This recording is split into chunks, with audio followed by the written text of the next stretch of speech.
لیکن اپنے چند امراء کے اصرار کرنے پر سلطان جلال الدین منگولوں کی طرف پیش قدمی کرنے کی بجائے مزید 3 دن تک رک گیا تھا۔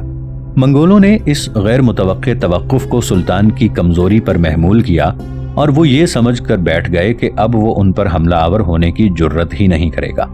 منگولوں کو یہ بھی خیال گزرا کہ سلطان کے ہمراہ ایک چھوٹا سا لشکر ہے اور وہ چغتائی کے اتنے بڑے لشکر کے سامنے آنے کی جرت نہیں کرے گا۔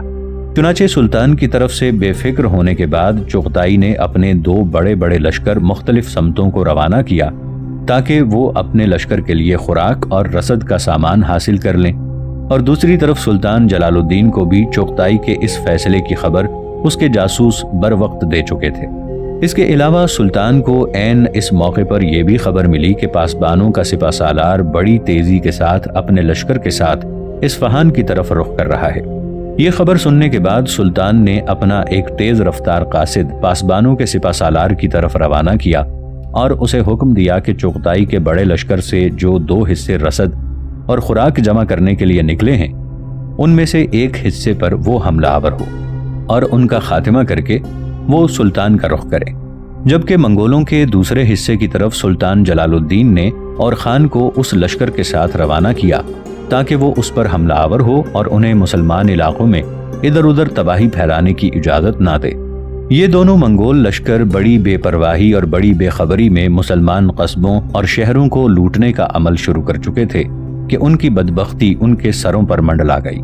ایک حصے پر پاسبانوں کا سپہ سالار حملہ آور ہوا، اس حصے کو اس نے تہس نہس کر دیا تھا، اور دوسرے حصے پر اور خان نے اچانک حملہ کر دیا۔ اس حصے میں اور خان نے 200 سے زائد منگولوں کو قتل کیا اور باقی اپنی جانیں بچا کر بھاگ گئے۔ تقریباً 400 منگولوں کو اور خان نے گرفتار کیا اور اصفہان میں سلطان جلال الدین کے سامنے پیش کر دیا۔ اس وقت تک پاسبانوں کا سپہ سالار بھی منگولوں کے دوسرے حصے کا صفایا کر کے سلطان کے پاس پہنچ چکا تھا، اور خان کے ہاتھوں گرفتار ہونے والے ان 400 منگولوں کو سلطان کے سامنے پیش کیا گیا تو سلطان اور خان کی اس کارگزاری سے بے حد خوش ہوا اور اس نے حکم دیا کہ ان سب منگولوں کے سر قلم کر کے ان کی لاشیں اصفہان کے چوراہوں اور گزرگاہوں پر لٹکا دی جائیں تاکہ عوام کے دلوں سے ان منگولوں کا ڈر نکل جائے۔ چنانچہ ایسا ہی کیا گیا۔ 400 منگولوں کو موت کے گھاٹ اتارنے کے بعد اصفہان شہر کے چوراہوں اور گزرگاہوں میں لٹکا دیا گیا۔ اس طرح جہاں سلطان کی اس کارگزاری سے وہ خوش ہوئے، وہاں منگولوں کی وجہ سے جو ان کے دلوں پر وحشت چھائی ہوئی تھی وہ بھی کسی قدر جاتی رہی۔ دوسری طرف چغتائی کو اپنے دونوں لشکروں کی تباہی و بربادی اور اصفہان شہر سے 400 منگولوں کے سلطان کے حکم پر قتل اور چوراہوں پر ان کی لاشیں لٹکائی جانے کی خبریں پہنچی تو وہ کسی خونی درندے کی طرح غضبناک ہو گیا۔ سلطان پر حملہ آور ہونے کے لیے اپنے دونوں لشکروں کی تباہی و بربادی، اپنے 400 منگولوں کے قتل کیے جانے کا انتقام لینے کے لیے وہ بڑی تیزی سے اپنے لشکر کے ساتھ اصفہان کی طرف بڑھا تھا۔ سلطان جلال الدین ابھی تک اصفہان کے نواح میں ہی پڑاؤ کیے ہوئے انتظار کر رہا تھا کہ اسی دوران سلطان کو بری خبر ملی۔ ایک مخبر سلطان کی خدمت میں حاضر ہوا اور سلطان کو اطلاع دی کہ باغی سردار قتلخ خان، جس کی کمانداری میں اس وقت 90,000 کے قریب لشکری تھے، وہ سلطان جلال الدین پر حملہ آور ہونے کے لیے اصفہان شہر کا رخ کر رہا ہے۔ یہ خبر بڑی دلدوز، بڑی حوصلہ شکن تھی، اس لیے کہ ایک طرف سے چنگیز خان کا بیٹا چغتائی شمال کی طرف سے بڑے خونخوار انداز میں سلطان جلال الدین کی طرف پیش قدمی کر رہا تھا، دوسری طرف قتلخ خان جو سلطان جلال الدین کے باپ علاء الدین کے رشتہ داروں میں سے تھا، وہ بھی سلطان پر حملہ آور ہونے کے لیے بڑی تیزی سے اصفہان کی طرف بڑھ رہا تھا۔ یہ خبر سلطان کے گوش گزار کی گئی۔ اس وقت سلطان کے خیمے میں اس کا بھائی غیاث الدین، پاسبانوں کا سپہ سالار اور خان تینوں موجود تھے۔ یہ خبر سننے کے بعد سلطان نے کچھ سوچا، پھر اس مخبر کو مخاطب کر کے کہنے لگے، تم ابھی کہیں مت جانا، باہر لشکر میں میرا انتظار کرو، میں تم سے بعد میں رابطہ قائم کروں گا۔ اس پر وہ مخبر باہر نکل گیا تھا۔ مخبر کے جانے کے بعد سلطان نے باری باری پاسبانوں کے سپہ سالار اور خان کی طرف دیکھا اور پوچھا، میرے عزیز ساتھیوں، تمہارا اس معاملے میں کیا خیال ہے؟ صورتحال ہمارے لیے انتہائی ابتر اور خراب لگتی ہے۔ شمال کی طرف سے وحشی منگول ہم پر حملہ آور ہونے کے لیے امڑ رہے ہیں، مغرب کی طرف سے قتلخ خان ہم پر حملہ آور ہونے کے لیے پیش قدمی کر رہا ہے۔ اور یہ منگولوں سے بھی زیادہ ہمارے لیے خطرناک ثابت ہوگا، اس لیے کہ اگر ہم قتلق خان سے جنگ کرتے ہیں تو خون دونوں سمتوں سے مسلمانوں کا ہی بہے گا، جو کہ مجھے کسی بھی صورت پسند نہیں ہے۔ سنو میرے دونوں عزیزوں، اس موقع پر میرے ذہن میں ایک تجویز ہے، شاید تم دونوں اسے پسند کرو۔ اس پر اور خان اور سپہ سالار فوراً بولے اور کہنے لگے، سلطان محترم، وہ تجویز کیا ہے جس کی طرف آپ اشارہ کر رہے ہیں؟ آپ کہیے۔ ہمیں امید ہے کہ اس تجویز پر عمل کر کے ہم اس بحران سے نکلنے میں کامیاب ہو جائیں گے۔ اس پر سلطان جلال الدین بولا اور کہنے لگا، میرے عزیزوں، میرے بھائیوں، سنو، اس نازک موقع پر جبکہ منگول بڑی تیزی سے ہماری طرف بڑھ رہے ہیں، قتلق خان کا ہم پر حملہ آور ہونا دو چیزوں کی غمازی کرتا ہے۔ پہلا خدشہ یہ ظاہر کر سکتا ہے کہ ہو سکتا ہے اس نے اندر ہی اندر منگولوں کے لیے ہمارے خلاف کوئی ساز باز کر لی ہو، اور منگولوں نے اس سے یہ وعدہ کیا ہو کہ ہمارے بعد وہ اسے ان علاقوں کا حکمران بنا دیں، اور قتلق خان اس فریب میں آ کر ہم پر حملہ آور ہونا چاہتا ہو۔ دوسرا خدشہ یہ بھی ہو سکتا ہے کہ قتلق خان جو اب تک گوشہ نشینی میں تھا اور جس کے پاس 90,000 کا بہت بڑا لشکر ہے، اس نے ہم پر حملہ آور ہو کر شاید یہ چاہتا ہو کہ جس وقت منگول ہم پر حملہ آور ہوں وہ پشت کی طرف سے ہم پر حملہ آور ہو، تاکہ ہمارا خاتمہ کر کے وہ یا تو منگولوں کے سامنے جم جائے یا ان سے صلح صفائی کر کے اپنے ان علاقوں میں فوائد حاصل کر لے۔ بہرحال میرے بھائیوں، میرے عزیزوں، وجہ کچھ بھی ہو، ہمیں ان دونوں سے نپٹنا ہے، اور ان سے نمٹنے کے لیے میرے ذہن میں یہ تدبیر آئی ہے کہ جہاں تک مخبروں کی اطلاع ہے کہ منگول قتلق خان سے پہلے یہاں پہنچیں گے، لیکن اب ہم اصفہان شہر سے باہر مزید پڑاؤ نہیں کریں گے اور یہاں سے کوچ کر کے آگے بڑھیں گے اور منگولوں کا سامنا کریں گے۔ اس طرح ہم پر حملہ آور ہونے میں قتلق خان کو تاخیر ہوگی۔ میری تجویز یہ ہے کہ منگولوں کے ساتھ عین جنگ کے عروج کے وقت اپنے حصے کے لشکر کو لے کر پسپا ہونے کی کوشش کروں گا۔ جو منگول میرے ساتھ برسر پیکار ہوں گے یہ سمجھیں گے کہ میں جنگ سے جی چرا کر بھاگا ہوں، اور انہیں پتہ چلے گا کہ اس حصے میں جلال الدین ہے تو وہ ضرور میرا تعاقب کریں گے۔ میں انہیں تعاقب میں لگا کر دور لے جاؤں گا اور پھر اچانک پلٹ کر ان پر حملہ آور ہوں گا اور پھر ان کا خاتمہ کر کے رکھ دوں گا۔ اس کے بعد ہم قتلق خان کی طرف بڑھیں گے۔ میرے اس طرح میدان جنگ سے نکلنے کے دو فوائد ہوں گے۔ اول یہ کہ جو میرے ساتھ برسر پیکار لوگ ہوں گے ان کا اپنے اصل لشکر سے علیحدہ ہو جانے کے بعد تم تینوں پر منگولوں کا دباؤ ویسا کا ویسا ہی رہے گا، اس میں کسی قسم کی زیادتی نہیں ہوگی۔ دوسرا فائدہ یہ ہوگا کہ اس منگول لشکر کا جو میرے تعاقب میں ہوگا خاتمہ کرنے کے بعد میں قتلق خان کی طرف بڑھوں گا۔ گو میرے پاس مختصر سا لشکر ہوگا جو کہ میرے حصے میں آتا ہے، جس سے میں قتلق خان سے جنگ نہیں کر سکوں گا اور اس کی راہ بھی نہیں روک سکوں گا۔ میں اس کے ساتھ چھاپہ مار جنگ کی ابتدا کروں گا اور اس کی اس سمت بڑھنے کی رفتار کو سست کر دوں گا تاکہ تم تینوں کو منگولوں سے نپٹنے کے لیے معقول وقت مل جائے۔ منگولوں سے نپٹنے کے بعد پھر ہم متحد ہو کر قتلق خان کی طرف بڑھیں گے اور اسے بتائیں گے کہ ہم میں ابھی بھی دم ہم ہے کہ منگولوں کے ساتھ ساتھ ہم اس کا بھی مقابلہ کر سکتے ہیں۔ یہاں تک کہنے کے بعد سلطان جلال الدین تھوڑی دیر تک خاموش رہ کر کچھ سوچتا رہا۔ اس کے بعد اس نے پھر اپنے بھائی غیاث الدین پاسبانوں کے سپہ سالار اور خان کی طرف دیکھتے ہوئے کہنا شروع کیا، سنو میرے بھائیوں، میرے عزیزوں، کیا تم میری اس تجویز سے اتفاق کرتے ہو؟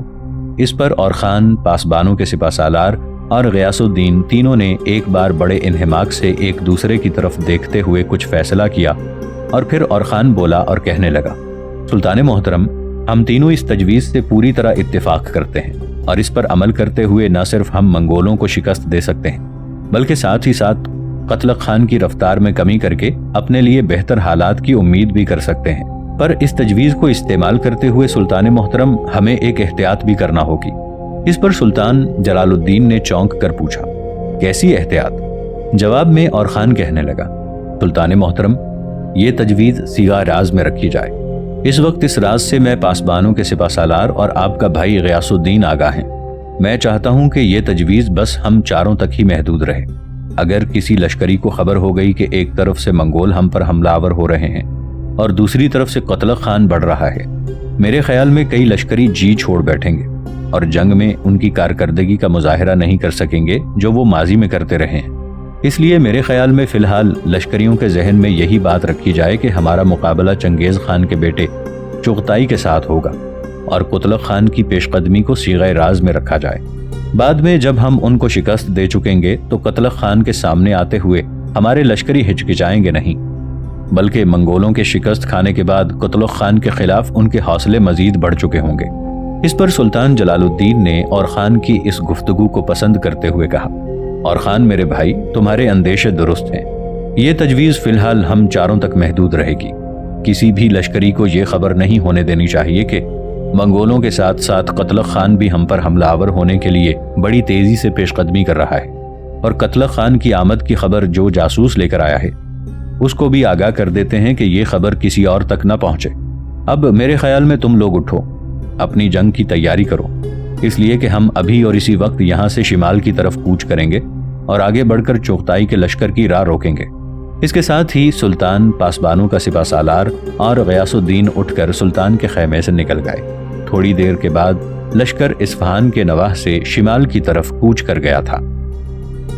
دوسری طرف چنگیز خان کے بیٹے چغتائی نے جس وقت تیان کو اس کے خیمے میں قید کرتے ہوئے تنبیہ کی تھی کہ اگر صبح تک وہ چارمغان کے ساتھ شادی کرنے کے لیے تیار نہ ہوئی تو اس کی گردن کاٹ دی جائے گی، چغتائی اس کام سے جلدی نمٹنا چاہتا تھا، اس لیے کہ دوسرے روز وہ سلطان سے جنگ کرنے کے لیے سمرقند کی جانب کوچ کرنا چاہتا تھا۔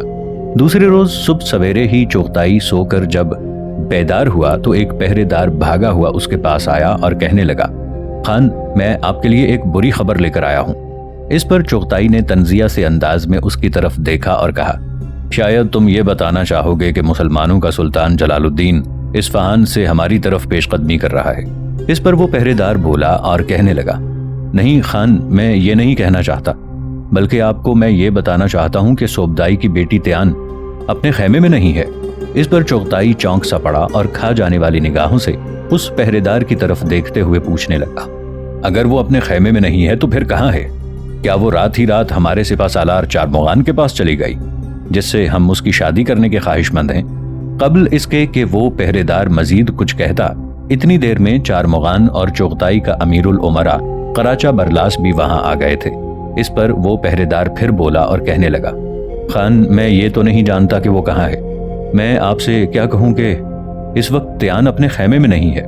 جو پہرے دار اس کے خیمے کے دونوں جانب پہرا دینے کے لیے مقرر کیے گئے تھے وہ بھی وہاں نہیں تھے۔ جب انہیں تلاش کیا گیا تو خیمے کے دائیں بائیں ریت کے اندر ان کی لاشیں دفن کی ہوئی ملی ہیں۔ ان دونوں کو کوئی ہلاک کر کے تیان کو لے گیا ہے۔ اس پر چغتائی کے بولنے سے پیشتر ہی چارمغان بولا اور برہمی کا اظہار کرتے ہوئے کہنے لگا، یہ کیسے ہو سکتا ہے کہ ہمارے لشکر سے کوئی تیان کو نکال کر لے جائے؟ کیا یہ ممکن ہے؟ اسے تلاش کرنے کی کوشش کی جائے، وہ یہیں کہیں خیموں کے اندر ہی کہیں بیٹھی ہوگی۔ اس پر چغتائی اپنا فیصلہ دیتے ہوئے کہنے لگا، نہیں چارمغان، تمہارا اندازہ غلط ہے، وہ ان خیموں میں نہیں ہے، وہ یہاں سے بھاگ چکی ہے۔ اگر ان خیموں میں ہوتی تو وہ زیادہ سے زیادہ یہ کر سکتی تھی کہ اس کے خیمے کے گرد پہرا دینے والے دونوں محافظوں کی نگاہ بچا کر ادھر ادھر ہو سکتی تھی، لیکن ایسا نہیں ہے۔ دونوں محافظوں کی لاشوں کا ریت میں دفن کیا جانا اس بات کی غمازی کرتا ہے کہ کوئی اسے لشکر سے نکال کر لے گیا ہے، اور اگر یہ ہو چکا ہے تو سنو، یہ فعل، یہ کام ہماری بدترین حکمت عملی اور اسے لے جانے والے کی بہترین جرت مندی کا اظہار ہے۔ بہرحال تیان کا اس طرح سے یوں چلے جانا ہمارے منہ پر ذلت اور بے عزتی کا ایک بھرپور تماچا ہے۔ سنو چارمغان، کچھ تیز رفتار سوار مقرر کرو جو چاروں طرف پھیل جائیں اور تیان کو تلاش کریں، اور ان سواروں کو یہ بھی تنبیہ کرو کہ جب تیان مل جائے تو وہ تیان کو لے کر جنوب کی طرف لے آئیں، اس لیے کہ میں ابھی اور اسی وقت اپنے لشکر کے ساتھ جنوب کی طرف سفر کرنے والا ہوں۔ مجھے امید ہے کہ اگر ہمارے آدمی کوشش کریں تو وہ ان لوگوں کو لے آ سکتے ہیں جو تیان کو یہاں سے نکال کر لے گئے۔ اس کے بعد چغتائی نے غصے میں مزید کچھ نہ کہا اور اس نے اپنے لشکر کو وہاں سے کوچ کرنے کا حکم دے دیا۔ تھوڑی دیر بعد چغتائی کی سرکردگی میں منگول سمرقند کے نواح سے جنوب کی طرف پیش قدمی کر رہے تھے۔ کوہستانی سلسلوں کے اندر دونوں لشکر جب ایک دوسرے کے آمنے سامنے آئے تو دونوں لشکروں نے ایک دوسرے کو دیکھتے ہوئے پڑاؤ کر لیا تھا۔ جس وقت منگول سلطان جلال الدین کے لشکر کے سامنے پڑاؤ کر رہے تھے اس وقت خود جلال الدین اور خان پاسبانوں کا سپہ سالار غیاث الدین اور جلال الدین انہوں نے دیکھا کہ ان کے سامنے چغتائی کی سرکردگی میں پڑاؤ کرنے والے منگولوں کی تعداد ان کے اپنے لشکر سے کم 4 گنا بڑی ہوگی۔ ان کے سامنے جہاں تک نگاہ کام کرتی تھی منگولوں کے خیمے ہی خیمے پھیل گئے تھے، اور منگول ادھر ادھر گھوڑوں کو بگاتے ہوئے اپنے پڑاؤ کو آخری شکل دے رہے تھے۔ سلطان جلال الدین نے بھی اپنے مختصر سے لشکر کے ساتھ ان کے سامنے پڑاؤ کر لیا تھا۔